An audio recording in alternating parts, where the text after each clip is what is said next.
This is 911. Do you have an emergency? Today on Rescue 911, a family in terror. My son is armed and dangerous. We know where he is. As a mentally distraught man stalks his loved ones. He shot me. Do you need an ambulance? Yes. Leaving one victim wounded and officers with only one choice. Plus, he must have been going about 60 miles an hour. a hang glider violently crashes, I thought Gilbert was gone. sending a rescue squad off-road on Rescue 911.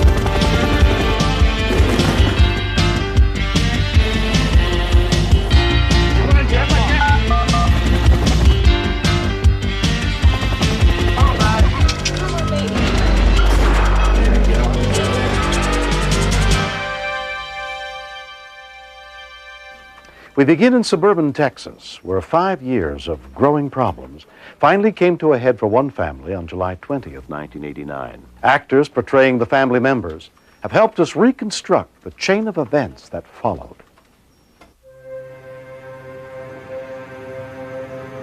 Late in the afternoon, a woman we will call Susan went by her 78-year-old mother's house to check up on her. I left work, and for some reason I didn't come straight home. And my mother lives very close to me, and I stopped that day. I'm not sure why. Susan had been uneasy ever since her son had been released from a state mental institution 9 days earlier. She had committed him after several incidents of violence and threats to kill the family. Now he was out and threatening to buy a gun. How tall is your grandson? 5. Okay. Officer Regina Joseph had taken the police report from Susan's mother. She was frightened, and she was very concerned because Jimmy had a gun and my mother had a bump on her head. He had knocked her down and hit her. And mother just instinctively grabbed the phone and dialed 911. As soon as he saw her dial the numbers, he ripped the phone out of the wall and he left. The mother was particularly concerned about the son because he did state to her that he would kill a police officer. I called my daughter at work. I told her that he had been to my mother's and had assaulted her, and that he had a gun, and that he was psychotic, and that he was looking for the rest of us.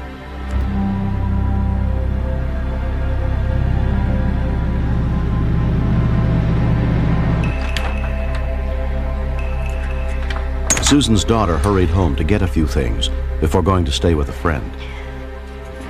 I think it was very hard for Martha because at that point, Martha realized that she had been mistaken about the severity of his illness.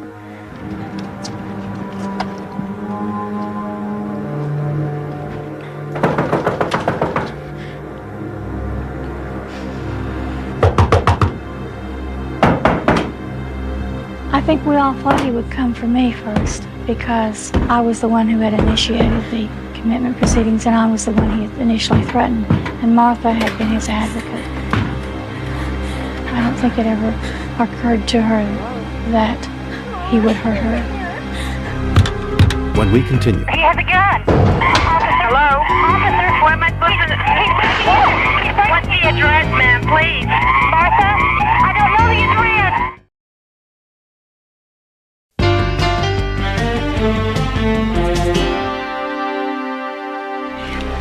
And I told her to hang up, and I called 911. The call came into 911 at 6:23 p.m. Dallas Emergency Sapien? Yes, I need a police officer. What's the problem, ma'am? My son is armed and dangerous. We know where he is. He is at my daughter's apartment. And what was the address there? This is the phone number. 306. That's the number where he is. Okay, what type of call was this, ma'am? She answered an aggravated assault call on my son. He's schizophrenic. I figured since the mother was in a lot of stress and she was afraid, she could just remember the phone number. And that's why I decided to call that number.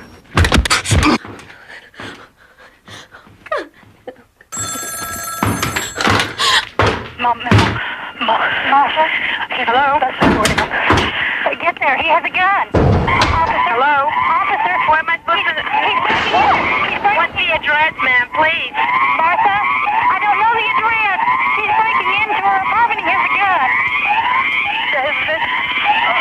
Martha, what's the address? Hello? Martha, what's the address? 1220. I could hear the alarm. I knew he had broken in. It was making it hard to hear her.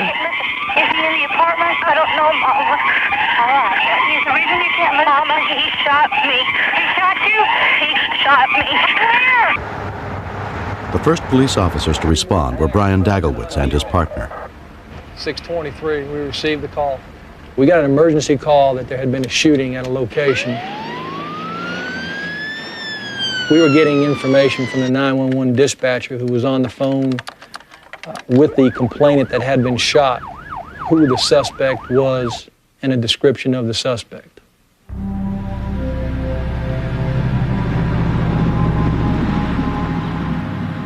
My hand. It's all right, honey. It's just your hand, Martha. I knew that if anything happened, if I lost her, it maybe didn't matter if he came for me.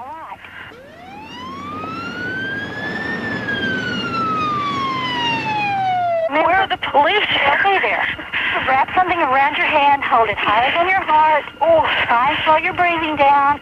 Calm down, Martha. Just slow your breathing down. You're going to be fine. They're on their way, okay? Okay. Less than 3 minutes later, paramedic Mark Howell and his partner Buster Muncy arrived. Can you hear him? I hear an ambulance. I was relieved that the paramedics were there, but I was afraid that he was still out on the loose because he was very determined to go hurt the rest of his family. That's what Martha told me. Should they come? Yeah, they're coming. They come. Did you call for an ambulance? Here I am. When we walked in, the lady had blood on her arms and all down the front of her shirt. Asked her if she's okay, and she was real hysterical. So we got her to come over and sit on the couch, try to calm her down and see what her injuries were. The bullet entered her hand next to her index fingers and looked to be lodged on the back side of her hand towards her wrist area. Are you allergic to any drugs that you know of? No. Oh, it's very clear that it was a close call on her part in that he was attempting to shoot her in the face, and then just in the last second, she threw her hands up just in self-defense. What kind of gun did he have? Do you know? I'm probably a little angry at me because I didn't see this better. I think it could have been a lot worse. I'm very thankful that it was just my hand and that it was me instead of Granny. On her way to the hospital, Susan flagged down a passing police officer, Tom Payne. She's been shot. She's been shot. She stated to me that her daughter had been shot and that she needed to get up there right away, and she wanted me to escort her. She then told me that it was her son who was the suspect on this shooting. She was very adamant that he was an extremely violent person and that any contact with him would be a very serious encounter. You can drive your car. We're going to let you drive yourself over to the hospital. Okay. Okay? I guess she particularly felt, for some reason, that I would be the one that was going to confront her son. I never really could understand that, but she kept looking at me right in the eyes and saying, "You're going to have to kill him. You're going to have to kill him."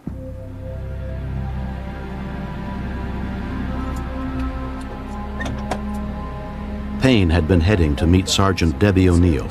Together they went to Susan's home to look for her son. We proceeded over to the complex where the mother lived. We drove around the complex for a little while and we were unable to locate the vehicle that we were looking for. We had received information earlier that the suspect would kill any officer that attempted to apprehend him. We stopped the car about 30 feet from where he was in the driveway. We looked at him, he looked at us, and we exited the vehicle and drew our weapons on him, and Sergeant O'Neill commanded him a couple times there to get on the ground, to put his hands up. He looked, he thought.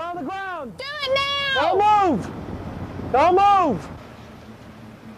And he got down on the ground and just decided he just didn't want to do what he was thinking about. Stay down! 620, we've got the suspect We were looking at him in on the custody. ground there, and he just looked over at us and he said, "I just didn't want to die today." On one hand, I feel very grateful that it wasn't a lot worse than it was, but at the same time, we have lost Jimmy.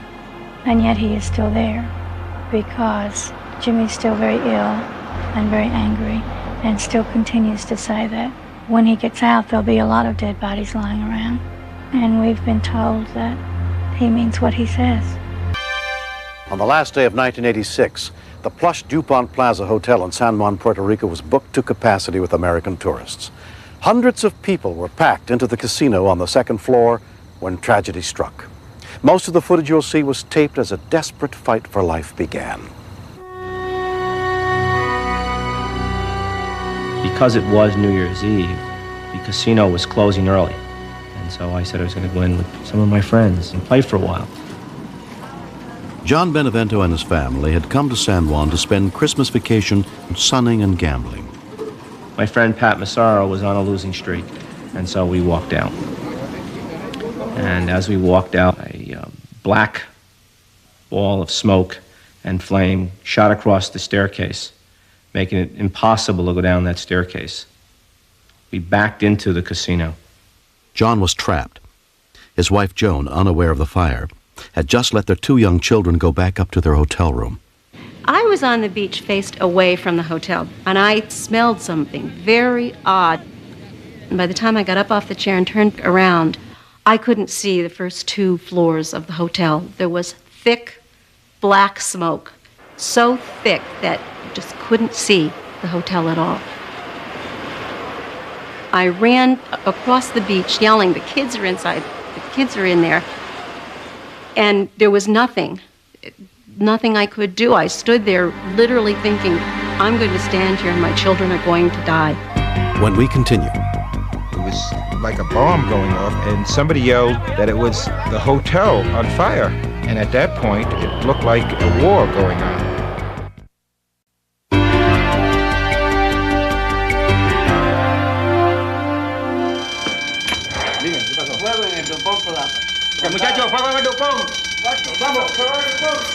Around 3:40 p.m., the calls for help began to come in.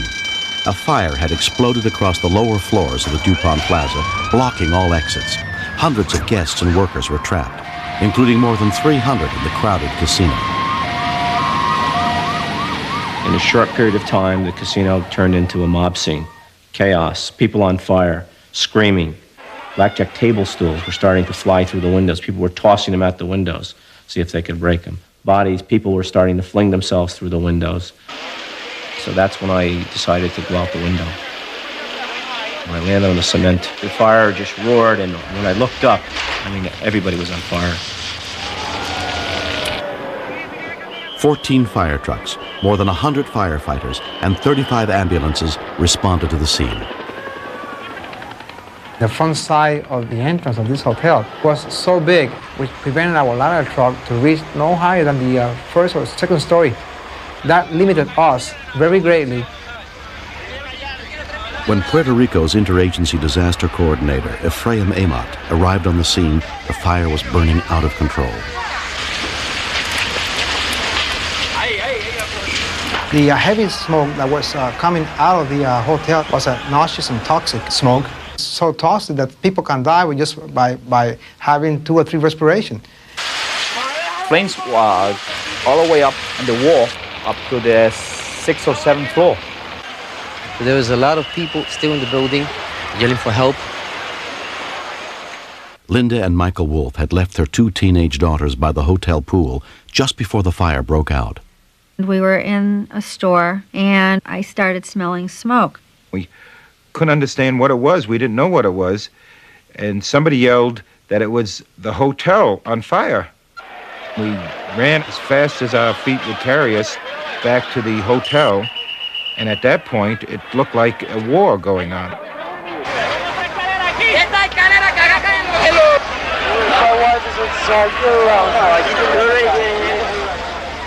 We saw people laying down by the pool, bloody and screaming and crying, and then we looked up and we saw the people at the hotel windows trying to get out. Our minds were on our daughters, and I was praying that for once they didn't listen to me, because I had just told them to go upstairs. And that's where we saw an acquaintance of ours, and he told us, oh yes, he had just seen the girls walking upstairs to the room. Inside the hotel, people were beginning to panic. The dense smoke funneled up the stairwells and elevator shafts, driving people out to the balconies and up to the roof, including fitness instructors Nick Busey and his wife Bonnie, then 6 months pregnant. When we got up to the penthouse, we were just hoping to find a way out, to get fresh air. There was a lot of smoke coming up different sides of the building, and what people were trying to do was just hover to one side to the other side as the smoke came up. While on routine patrol, police helicopter pilot Julio Colon spotted the smoke rising from the hotel. I saw people coming out to the roof. By that time I was thinking, those people getting burned there, and I don't believe I can do anything. The roof was not built for helicopters. There was not even enough space between the elevator shaft and the edge of the roof for a safe landing.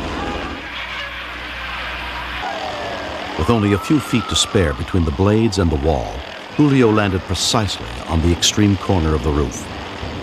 Bonnie Busey was among the first 6 women and children taken in this small, overloaded chopper. But with people streaming up to the penthouse at an alarming rate, it would take all night to get them down, and they might not have that much time. I started calling for help. Private charter pilot Pat Walters heard the call. He too began airlifting people off the roof. You have smoke coming up, possible visibility being obscured. You have heat thermals coming up, possibly making it a very shaky approach. If you crash, you're going to crash down on the people that are around the fire. You're not going to get far enough away. You're going to go straight down like a rock.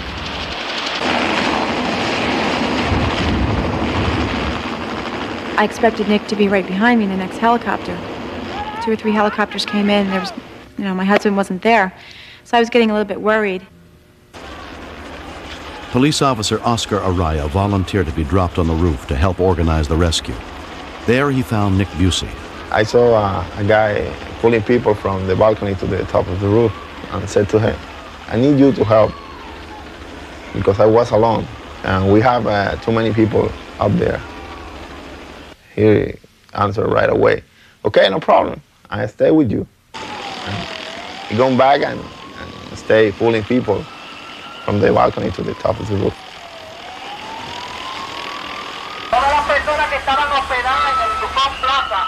They wouldn't let you go anywhere near the front of the DuPont. There were hundreds of people just lined up, watching the fire, watching what was going on.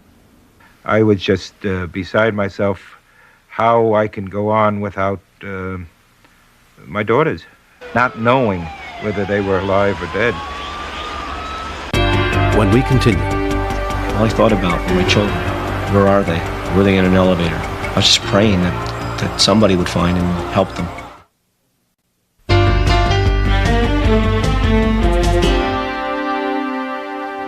Many people had already been rescued from the hotel, but the fire was still out of control.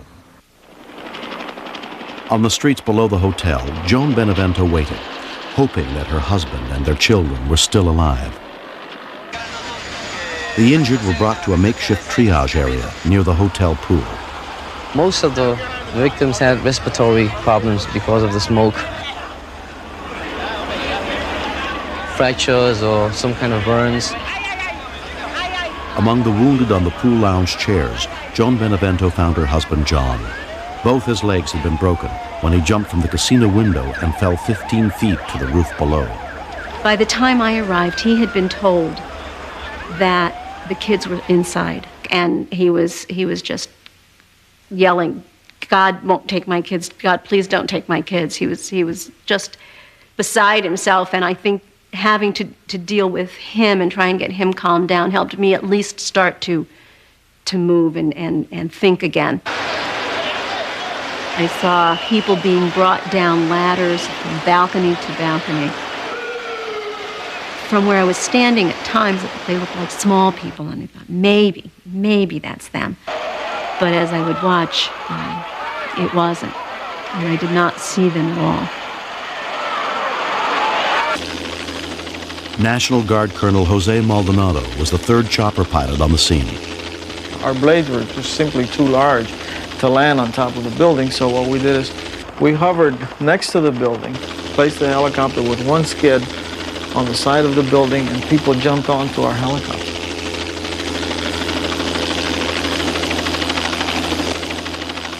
The smoke columns and the heat columns coming up jolted our helo. Sometimes it would just take us off. The smoke got very thick. I was afraid fire was going to progress through the building.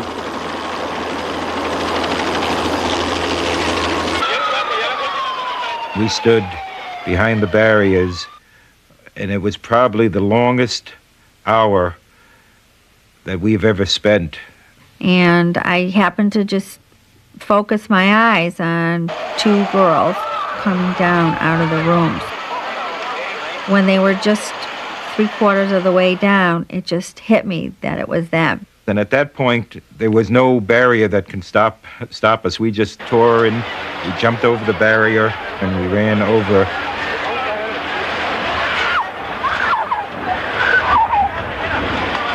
All four of us were holding on to one another, crying, and just a very joyful reunion. And it was just something that will never, ever go from our minds. Sandy and Jody Wolf were taken to a nearby hospital and treated for smoke inhalation. Hospitals all over the city were receiving casualties from the fire. It was totally helplessness for me, not to be able to get up. All I thought about 4 hours were my children. Where are they? Were they upstairs? Were they in an elevator? I was just praying that somebody would find them and help them.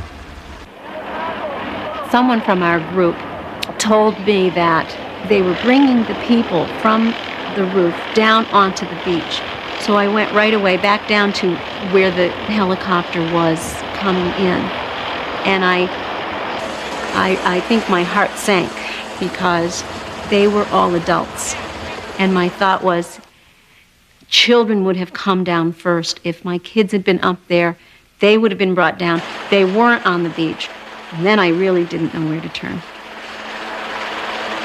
By sundown, 8 choppers were involved in the rescue efforts. But it would soon be dark, and Bonnie Busey had still not heard from her husband, Nick. Hours were going by and hours were going by, and, there was no Nick. At the beginning of the fire, my biggest concern was me being pregnant and an unborn child. When I didn't see Nick for a long time, then I think my concern was for him.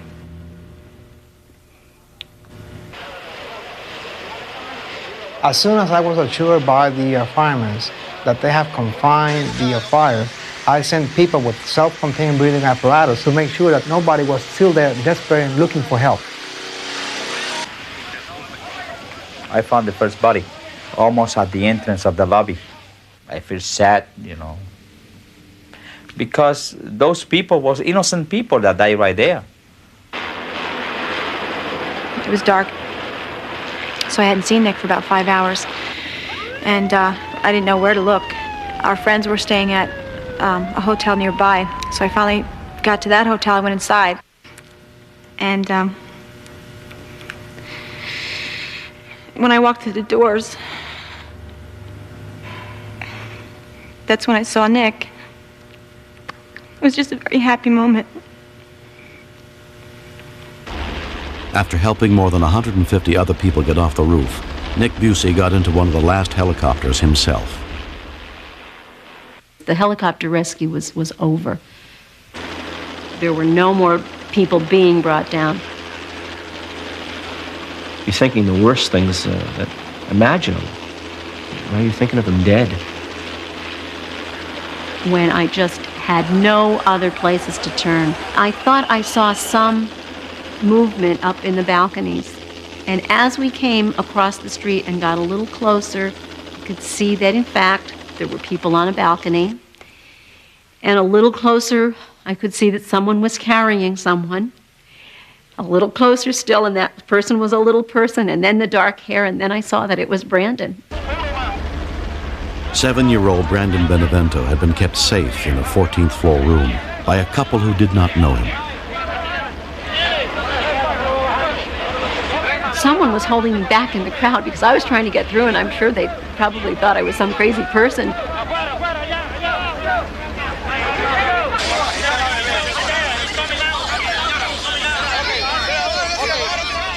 I could see he was okay. Just all of the commotion after all he had been through was very upsetting to him. I was checking to see if I could find Chandra.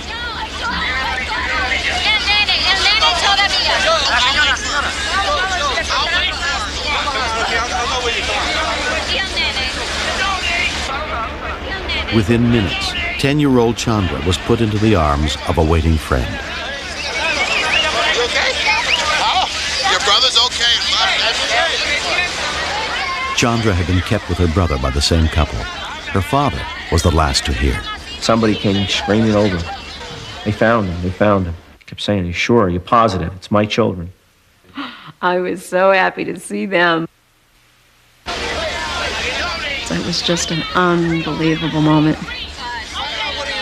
Only when he finally heard that the children were safe would John Benevento allow himself to be transported to a hospital for treatment. It was probably one of the most happiest moments of my life, to know they'd come out of that building alive. The next day, the bodies of 98 people were removed from the charred hotel. Arson investigators determined that the fire had been deliberately set. Hotel workers involved in a labor dispute had thrown a lit can of flammable material into an empty storage room. They were subsequently sentenced to life in prison. There was a lot of gloom. The whole city took it to heart that there was a disaster. And still, they saved so many lives. Hundreds of men, women, and children were rescued that day. Nearly half lifted off the roof by helicopter. Those helicopter pilots were unbelievably tremendous. They were the best that anybody could ever ask for at the time that you needed a pressure person. In the past 3 years, Nick Busey has gotten many awards for his bravery that New Year's Eve.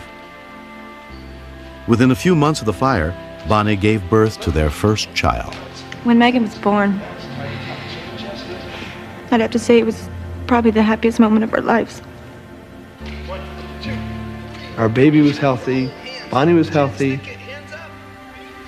which is all I wanted. And thank God things worked out for as many people as it did. Play ball.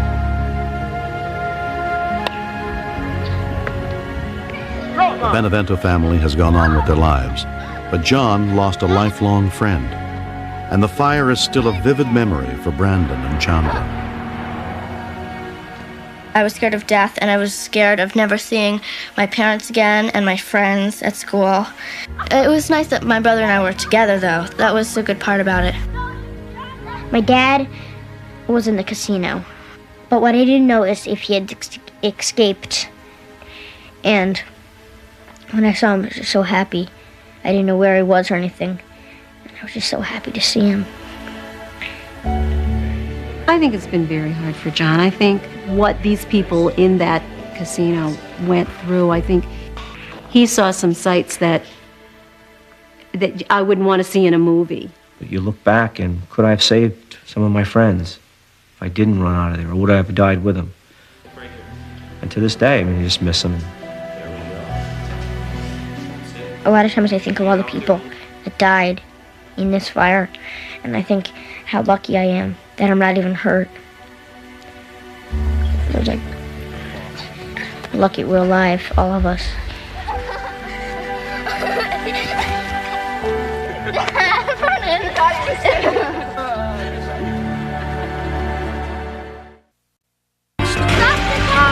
I looked in the rearview mirror and saw that Joshua had turned purple.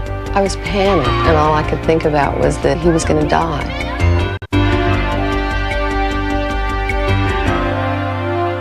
In many parts of the country, the Campfire organization has begun going into schools to teach a self-reliance course for kids called I Can Do It. The idea is that no matter how young you are, you can learn to take care of yourself. On April 24th, 1989, the second graders at the Runnels School in Baton Rouge, Louisiana, were doing just that. We're going to have another role play situation that may or may not be an emergency, and you're going to see if you can handle it or not. Can I have a volunteer, please? Yes, would you come up here? Donna McEnany had come to teach the kids basic first aid techniques as part of that day's session called I Can Handle a Real Emergency. Coming over here and tapping you on the back, right, when you've choked on something. Or just lift the arm straight up so it goes down smoothly. Just kind of helps give it a ride down. Children at this age have many fears, and one of them is not knowing how to handle situations, whether they be emergency or just everyday minor situations. It's the same as what I just saw. Only thing is I don't hear anything, do you? What happens is a piece of food gets caught here, okay, in midway. And so therefore you can't breathe in and you can't breathe out. Okay, I need everybody to stand up, feel their beat. When the child is called upon to role play the choking situations, the child will act out the choking situation and will also have demonstrated on him or her the Heimlich maneuver. Stand over on the person, and you're going to come in and out. Now, actually, I didn't do that to Kyle because he's not choking, but I will show you how. It's a one motion, like this. Our next example up here, role play, could you come up here, please? They let the kids actually experience the situations, and it's just something that we don't often think, but with so many kids at home nowadays without parents there, these are just simple things that the kids really need to know. Slightly lean your head forward. Very good. And you'll have to hold it for 3 to 5 minutes to stop the bleeding. Okay, when coming across an emergency situation, first of all, you have to be alert and observant as to what's going on during that emergency situation. And if you need to seek help and there's no adult around, what can you do? Call 911. Call 911. I want everybody to say that, please. Call 911. That's right. Bye, my mom's here. 7-year-old Kyle Wilkinson was picked up after school by his mother, Carol. His 3-year-old twin sister and brother were already in the family van. I had Joshua and Jessica in the back seat of the car, and Kyle got in the car and started our normal conversation about what had happened that day. Yes, ma'am. What kind of nutritional food did they teach you to fix? Ants on a log, it's celery and peanut butter and raisins. And you call it ants on a log? Would you fix some for us tonight when we go home? Yes, ma'am. Rather than just eating all that candy, right? It's much better for you. Jonathan threw worms on Miss Runnels today. What? And when he threw the worms on Miss Runnels, yeah, she threw one back and then she gave him a pink slip. Uh-oh. You better not bring home any pink slips. What happens to you when you get one of these pink slips?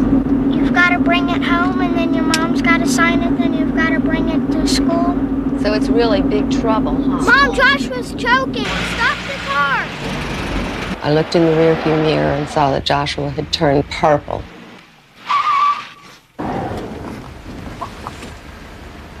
When I got to the other side of the car, it appeared that Kyle was just holding Joshua, and I wanted him to give him to me. What are you doing? I was panicked, and all I could think about was that he was going to die. I felt like I knew the right thing to do, and she didn't. You're hurting him. No, Mom, I know what I'm doing. Give it to me. I wanted to do something for him, which probably would have killed him. Oh, my God. Kyle! Kyle! About that time, this piece of candy just popped out of Joshua's mouth. He started breathing, and he was fine. I was surprised because everything worked out and all. Within 3 hours of being taught how to do the Heimlich maneuver, Kyle had to use it to save his little brother's life. And what's even more fantastic is that not only did the child learn it, but he also knew his mother did not know how to do it, and he took the situation into his own hands. When teaching this particular course now, I utilize Kyle as a role model, and the children can relate to that so much to find out that another 7 or 8-year-old, just like them, has been able to actually use this and rescue and make a difference in a life and death situation. makes me feel glad because he's still alive and all, and I still get to play with him and all. Josh, you gotta bring it back. Whoa, bring it back here. Right here. Come on, that boy. Good boy. Whoa, get it, Josh. I'm really proud of Kyle, not just because he saved Joshua's life, but because he has shown other children and other people that you can do something like this, that you can help. I was so grateful that Camp Fire had taught Kyle the Heimlich maneuver that I wanted to praise them. I wanted them to know that they had done something useful, something I really needed, something that everybody needs. Next. Joanna was not the type of child to not check in. So I knew that something was wrong and was very, very worried.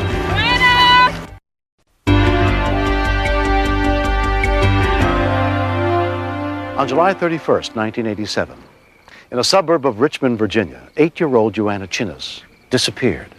Joanna and the man at the lake that day are portrayed by actors, but the rest of the people involved have returned to help us tell her story.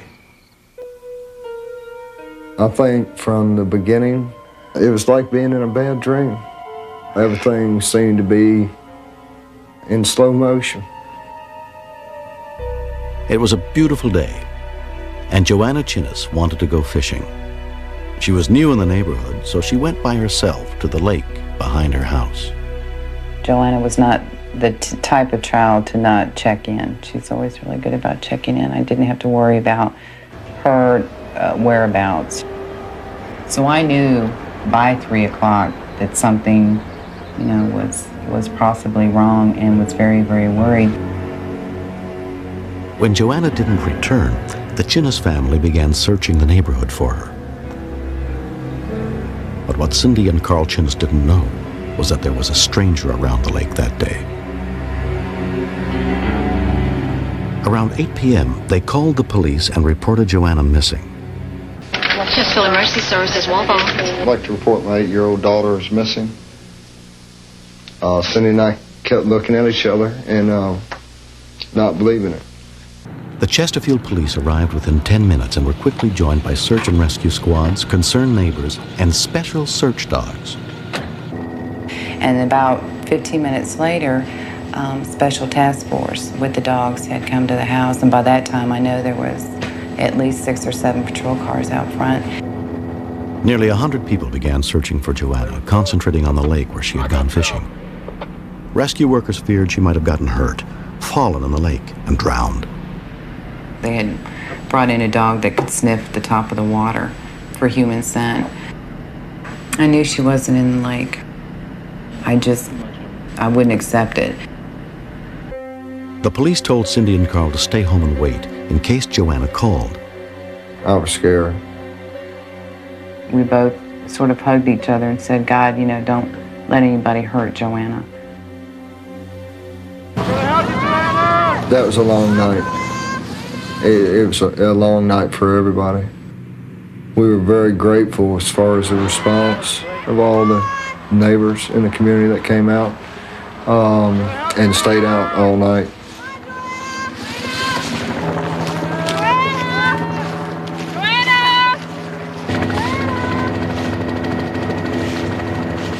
At 3 a.m., exhausted by 7 hours of searching the lake area, the rescue teams broke off their efforts for the night. No one had found any sign of Joanna beyond the street where her scent disappeared. If you call it a premonition, I think that's what it was, of seeing Joanna just panicking in a car, in an automobile. So I took it that, I accepted the fact that she had been abducted, that somebody did take her.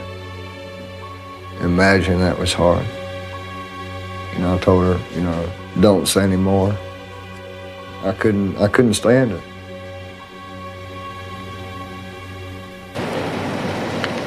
At 6:30 a.m., more than 200 people and dogs began to search again, this time over a much wider area.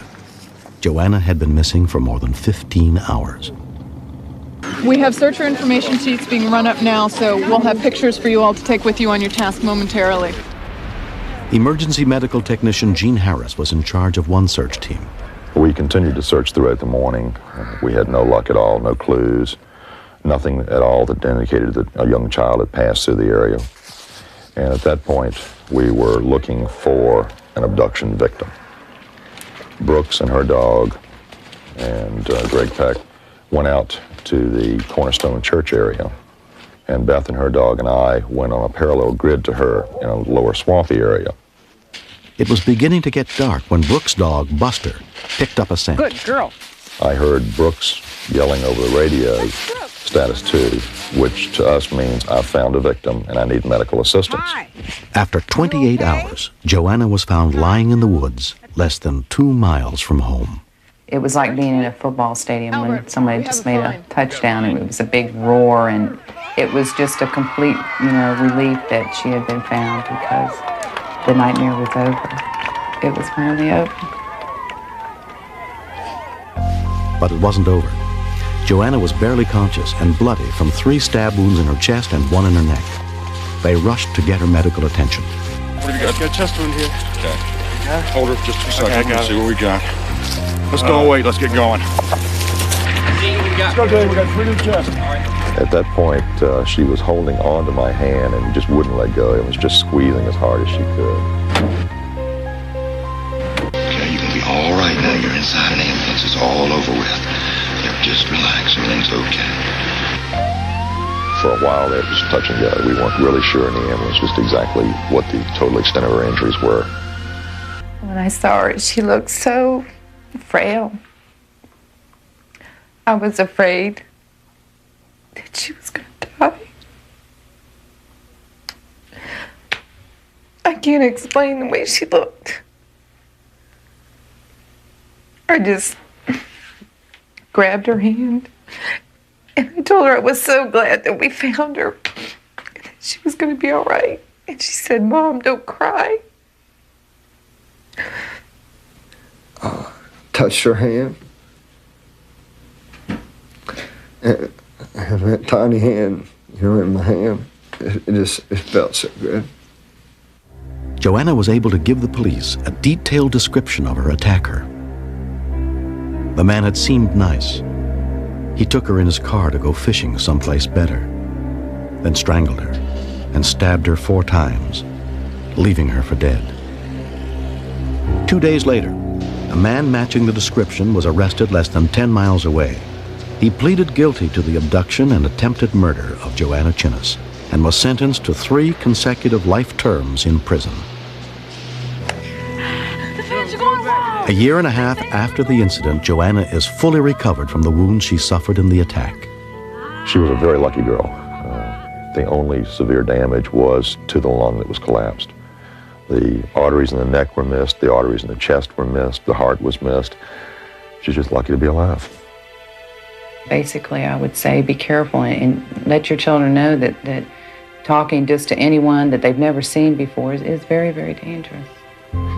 Recently, Joanna met Buster, the dog who rescued her, for the first time since that day. I think that the dog that saved me was a wonderful dog, and that he should be treated like have a lot of treats or something. Buster. We don't use the term lucky in Joanna's case because there's nothing near luck. It's more of a miracle. I get a lot of kisses from dogs.